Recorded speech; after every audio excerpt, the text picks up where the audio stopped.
Hey guys, let's be beautifully different. Let's continue with the isolation stage. In my previous video, I told you about what led up to the isolation stage, and I cannot emphasize this enough. I was at my lowest point. After that hospital bed, and my whole life changed and everything was ripped away from me, and I was desperately trying to rebuild and get back into my old life.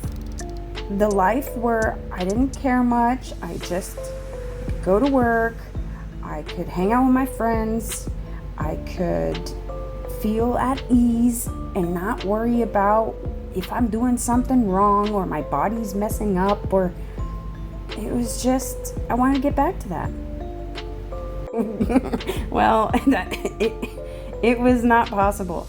Each time I tried, each time I put full force in trying to control what was going on in my life, it failed. It failed, or I actually had to take like 2 to 3 steps back. It was like a back and forth ping pong game with my health. Yeah, I'm telling you, I had to sit down and actually read, study, talk to professionals, ask the right questions, write down the right questions. I felt like every time I went to a doctor, I would bring this portfolio of what I've researched and all of my questions that I had, and I wanted it specific that they can explain to me why things are the way that they are, and if they don't know why they are the way they are, then please point me in the right direction to somebody that can maybe give me more information. Oh yeah. I think I annoyed a lot of people, but I didn't care. I prepared at home. I wrote down as much as I could, and then I got the information that I needed to move forward, and if I didn't, then I tried to find it somewhere else. At this point, I was devastated. I was angry, frustrated, depressed. I only had a certain amount of time in a day that I could stay calm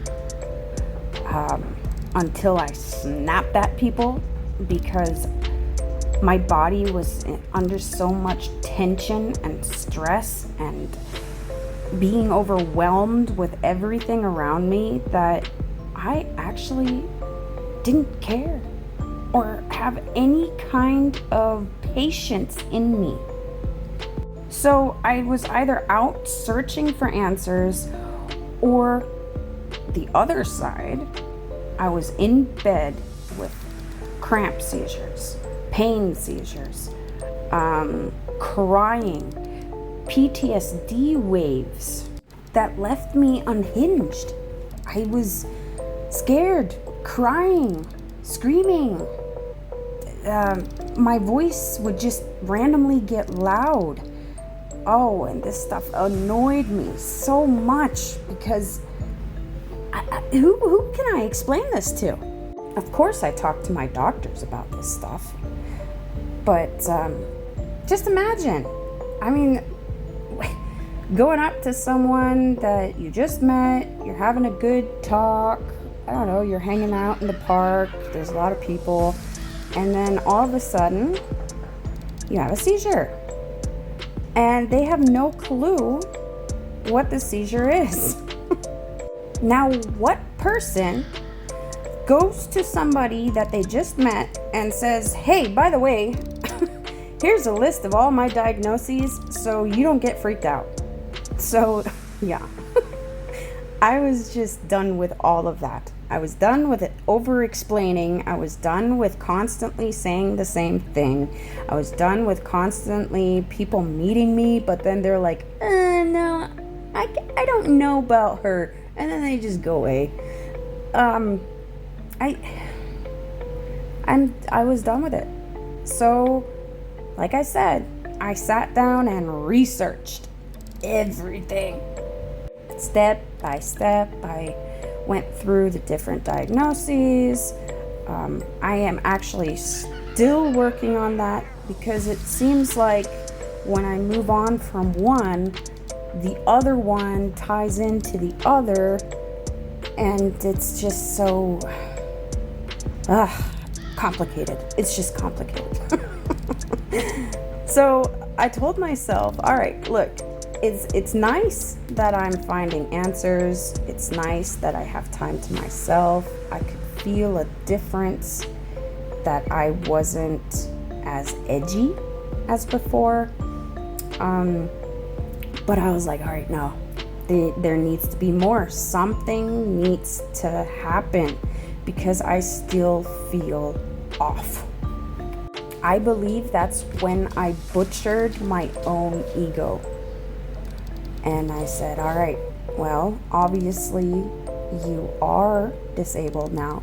Obviously you do have all of these things. Let's find ways to ease the symptoms or work with my body in such a way that things don't get out of hand so much. So I started journaling. Yes, I was still doing my research, but I started journaling when I had, what kind of seizure, what symptoms I had, what my body felt like, where all the cramps were, where the pain was, what kind of pain I felt. I took videos when I could, of course.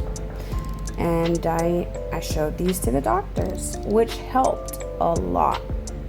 Yeah, so when I started noticing what triggers what by these journals that I'd had, I started thinking about what could help to prevent these things. I tried all kinds of things. But for the muscle cramping, for example, I found that hot baths or a hot shower alleviates the pain and reduces the cramps, at least for me, and I was very happy about it. I then started to notice that if I take breaks more often and get up and walk around, then I don't cramp as much. I don't have those random brain fog moments as much. And that's when I was like, all right, well, then let's go. My dogs and I were outside at least, I don't know, 5 hours a day, just so I could be outside in the forest, meditate, silence with my dogs, focus on how I'm walking instead of limping. I actually wanted to walk normally, and if it wasn't working, then I would stop and wait until the cramping or the functional disorder stopped. Later, I started to add music to it. I noticed that instrumental music or classical music actually helped me more than if I had to listen to music that had words. And when I would get these waves of pain or of the PTSD waves, then I would just take my sketchbook and draw what I saw. I would draw it. I would draw the colors that I see, how I feel. I don't know. I'll just draw everything, even if it was a big mess. And after that, I felt such a relief. It didn't last long, at least the first couple of times that I was doing it, but it was relief anyway. So I was actually pretty happy about it. So happy about it that I decided to start moving more. I did not want to go to the gym. I said, okay, I'm gonna start moving more at home. Yes, I was already walking my dogs, but if my legs went numb, I would be laying on the street or just not have a way to get up. So I started strengthening my upper body and my arms as much as I could, and my core. Oh, it was actually really nice. And I believe in that way that my pain also went away a little bit more. It was a rough ride, I'm telling you that. Yeah, at least 8 months to almost a year of intense self-improvement. That it was just me, myself, and I, books, and finding something to keep pushing me forward until I could breathe again. That I could actually take a deep breath and be like, all right,